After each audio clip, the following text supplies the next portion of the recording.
আমরা মেয়েরা যদি ঘরে না থাকি একদিন দুদিন বা 3 দিন, যদি কোথাও যাই, কারো বাসায় যাই, বাসায় এসে দেখি ঘরের অবস্থা কিন্তু খুবই খারাপ।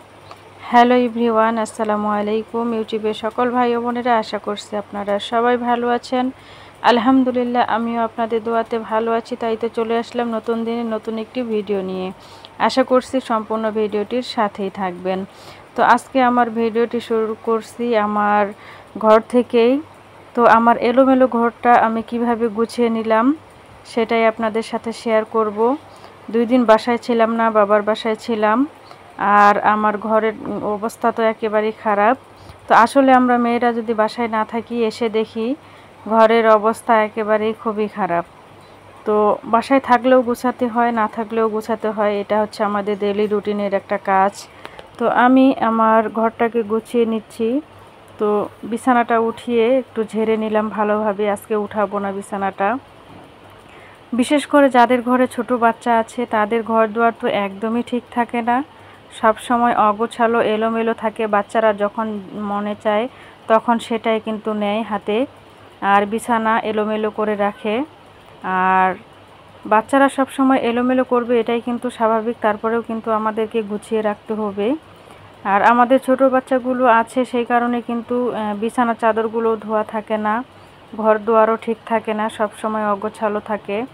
তারপরে আমাদেরকে চেষ্টা করতে হবে সব সময় সুন্দর পরিপাটি করে রাখার। বিশেষ করে আমরা যারা নারীরা আছি, আমাদের প্রতিনিয়ত কাজ হলো ঘর গোছানো, সংসার সামলানো, বাচ্চা সামলানো। এটাই হচ্ছে আমাদের প্রধান কাজ, তাই না? আমরা যেহেতু গৃহিণী, তাই আমাদের সংসারের কাজ তো করতেই হবে। এটাই হচ্ছে আমাদের কাজ। তো আমি সবসময় চেষ্টা করি আমার যেটা আছে, যে অবস্থায় আছে, সেগুলোকে সবসময় সুন্দর পরিপাটি করে গুছিয়ে রাখার চেষ্টা করি। অগোছালো, এলোমেলো, অপরিষ্কার এই জিনিসগুলো আমি একদমই পছন্দ করি না। সবসময় চেষ্টা করি আমার যেগুলো আছে সেগুলোকে সুন্দর পরিষ্কার পরিপাটি করে রাখার চেষ্টা করি। আসলে ঘর যদি সুন্দর থাকে, গোছালো থাকে, পরিপাটি থাকে, সব কিছু যদি পরিষ্কার থাকে, তাহলে কিন্তু মনের মধ্যেও অনেকটা শান্তি লাগে, তাই না? যদি কোনো কাজ থাকে, সেই কাজ যতক্ষণ পর্যন্ত না করা হয় ততক্ষণ পর্যন্ত কিন্তু মাথার মধ্যে বোঝা হয়ে থাকে। মনে হয় যে এই কাজটা কখন করে শেষ করতে পারবো, কখন একটু শান্তিতে বসতে পারবো। আসলে অগোছালো ঘর, এলোমেলো ঘর যখন থাকে তখন কিন্তু খেয়েও শান্তি নেই। আর যখন একটা ঘরকে আপনি সুন্দর করে ক্লিন করবেন, পরিষ্কার করবেন, তখন দেখবেন যে আপনি না খেয়েও থাকবেন, তারপরেও দেখবেন যে আপনাকে অনেক বেশি শান্তি লাগবে, তাই না? তো যাই হোক, যেটা আছে আমাদের সেটাকেই সবসময় পরিষ্কার পরিচ্ছন্ন রাখতে হবে, পরিষ্কার রাখতে হবে। তবেই কিন্তু মনের মধ্যেও অনেকটা প্রফুল্ল লাগে, শান্তি লাগে, ভালো লাগে, আর দেখতেও কিন্তু অনেক সুন্দর লাগে। সব কিছুর একটা রুচিসম্মত ব্যাপার আছে, তাই না? তো আমার কিন্তু বিছানাটা গোছানো হয়ে গেল। এদিক দিয়ে আমি সুটকেসটা একটু মুছে নিলাম, নেওয়ার পরে একটু কাপড় দিয়ে মুছে দিচ্ছি, ঝেড়ে দিচ্ছি। তো আমার এই ছোট্ট ঘরটি আমি সবসময় চেষ্টা করি সবসময় যেন গোছালো থাকে। তো বাচ্চা কাচ্চাগুলো সবসময় এলোমেলো করে রাখে, আমি কিন্তু সাথে সাথে সেটা গুছিয়ে রাখি।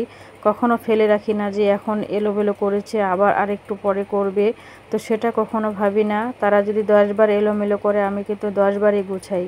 সারাদিনে যে কতবার বিছানাগুলো ঝাড়তে হয় আর ঘরটা কতবার যে ঝাড়তে হয় তার কোনো কিন্তু ঠিক নেই। তো সব সময় চেষ্টা করি। আর ভিডিওর এ পর্যায়ে এসে আপনাদেরকে একটা অনুরোধ জানাতে চাই, আমার এই ভিডিওটির সাথে যারা আছেন অবশ্যই ছোট্ট একটি লাইক দিয়ে ভিডিওটি কন্টিনিউ করবেন। আর যদি ভিডিওর কোনো অংশে কথা ও কাজ আপনাদের কাছে ভালো লাগে, অবশ্যই চ্যানেলটি সাবস্ক্রাইব করে পাশে থেকে যেতে পারেন। আর আপনাদের ভালোবাসা, আপনাদের অনুপ্রেরণা যদি আমরা পাই, তাহলে সামনের দিকে এগিয়ে যেতে পারবো। আপনারা যদি ভালো না বাসেন তাহলে কিন্তু কখনোই এগিয়ে যেতে পারবো না। তো আমি ওগুলো কিন্তু গুছিয়ে নিচ্ছি। নেওয়ার পরে আমি এখন ঘরটা ঝাড়ু দিচ্ছি। দেখছেন কত পরিমাণে বালু বের হচ্ছে। তো প্রতিদিন এই কাজগুলো করতে হয়, তারপরেও দেখেন যে প্রতিদিন ওই একই অবস্থা, অনেকগুলো ধুলা বালু বের হয় ঘর থেকে। তো আমি কিন্তু ঘরটা এখন ঝাড়ু দিয়ে নিচ্ছি। ঝাড়ু দেওয়ার পরে আমাকে মুছতে হবে। তারপরেও দেখবেন যে বিকেল হতে হতে আবার দেখবেন যে একই অবস্থা, ছোট বাচ্চা আছে, আবার এলোমেলো করে অনেকে বাইরে থেকে আসে, খালি পায়ে বাচ্চাগুলো উঠে বারান্দার মধ্যে, ঘরের মধ্যে। তো এই জন্য কিন্তু আমাদের ঘর দুয়ার একদমই ঠিক থাকে না। আর একটু যদি বৃষ্টি হয়, বৃষ্টি হলে তো একেবারে অবস্থা খারাপ। বারান্দার মধ্যে একেবারে গোটা বারান্দায় পানি দিয়ে শেষ হয়ে যায় বৃষ্টি দিয়ে। আর তখন তো আরও বেশি মানে কাদা দিয়ে ভরে যায়। তো পাশে যে আমি ঢুকলাম, এটা হচ্ছে আমার শ্বশুরের ঘর। এই ঘরে আমার শ্বশুর থাকে। তো ওনার ঘরটা একটু পরিষ্কার করলাম, ঝাড়ু দিলাম। ঝাড়ু দেওয়ার পরে আমি এই পাশে ফেলে দিব। তো আমি কিন্তু এখন ঘরগুলো মুছবো।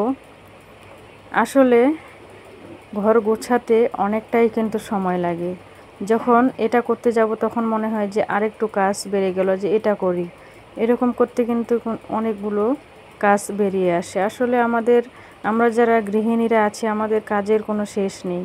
সারাদিন কাজ শুরু হলে চলছেই তো চলছেই, এটা নয়তো ওটা, ওটা নয়তো ওটা। আমাদের কাজ কিন্তু যতক্ষণ পর্যন্ত না ঘুমাবো ততক্ষণ পর্যন্ত আমাদের কাজ চলবেই। তো আমি এখন কিন্তু বালতির মধ্যে পানি নিয়ে আসলাম, নিয়ে আসে এখন আমি ঘরগুলো মুছবো। আর আমি কিন্তু বরাবরই বলে থাকি আমি কাপড় দিয়েই ঘর মুছি। তো কাপড় দিয়ে ঘরটা মুছতে আমার কাছে অনেক বেশি ভালো লাগে। লাঠি দিয়ে মুছছি শীতের সময়, আর এখন যেহেতু গরমকাল, এখন আমি কাপড় দিয়ে মুছতেছি। কাপড় দিয়ে মুছলে না, সেই মোছাটা অনেকক্ষণ থাকে, দেখতে অনেক বেশি ভালো লাগে। আর লাঠি দিয়ে মুছলে আমার কাছে মনে হয় যে তাড়াতাড়ি ময়লা হয়ে যায়। সেই জন্য কিন্তু আমাকে কাপড়টাই ব্যবহার করলে বেশি ভালো লাগে। এই জন্য আমি আর কি কাপড়ই ব্যবহার করি। তো আমি কিন্তু এখন ঘর মুছতেছি। আমার ঘরের মধ্যে কিন্তু তেমন একটা জায়গা নেই, ছোট্ট আমার এই রুমটি। তো আমি মুছে নিলাম আমার ঘরটি। মুছে নেওয়ার পরে আমার শ্বশুরের ঘরটাও কিন্তু মুছে নিয়েছি। নেওয়ার পরে শুকিয়ে গেছে। এখন কিন্তু আমি তালা মারে দিচ্ছি। আমার শ্বশুর বাসায় নেই, উনি বলল যে ঘরটা মোছার পরে তালা মারে দেওয়ার জন্য। সেই জন্য কিন্তু আমি তালা মারে চাবিটা এনে রাখলাম। তো আমার শ্বশুর দোকান করে, এই জন্য উনি বাসায় নেই। তো আমি কিন্তু এখন বারান্দাটা মুছে নিব।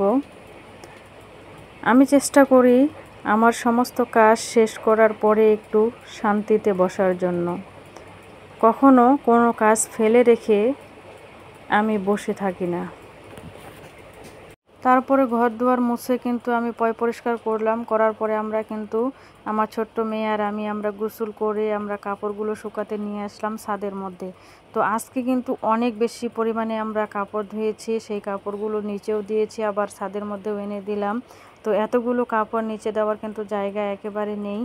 আমার বড় মেয়ে তো স্কুলে গেছে, আর আমি আর আমার ছোট মেয়ে আমরা কিন্তু গোসল করে এখন ফ্রেশ হইলাম। এখন কিন্তু কাপড়গুলো দিয়ে আমরা চলে যাচ্ছি বাসায়। ওই যে দেখতে পাচ্ছেন একটা অনেক বড় কলার কাঁদি। আর এখন কিন্তু আমরা নিচে নেমে আসছি। নেমে আসার পরে আমরা কিন্তু এখন যাচ্ছি। তো ছাদে আর কি কাপড় দিতে অনেক বেশি কষ্ট হয়, ওঠানামা করতে হয়, এটাই আর কি।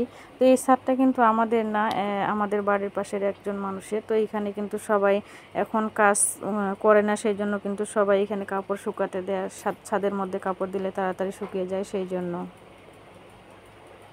তারপরে আমরা আরও নিচে চলে আসলাম। এখন আমরা বাসায় চলে যাচ্ছি। আর অনেক বেশি গরম করতেছে, আমি কিন্তু ঘেমে প্রচণ্ড গেছি। আর এখন চলে যাচ্ছি বাসায়। তো আমার এই ভিডিওটি আপনাদের কাছে কেমন লেগেছে অবশ্যই কমেন্ট বক্সে জানাবেন, আর সুন্দর একটি মন্তব্য করবেন। আশা করি পাশেই থাকবেন। যদি ভালো লাগে চ্যানেলটি সাবস্ক্রাইব করবেন। আজকের মতো এখানেই বিদায় নিচ্ছি। সবাই ভালো থাকবেন। আল্লাহ হাফিজ।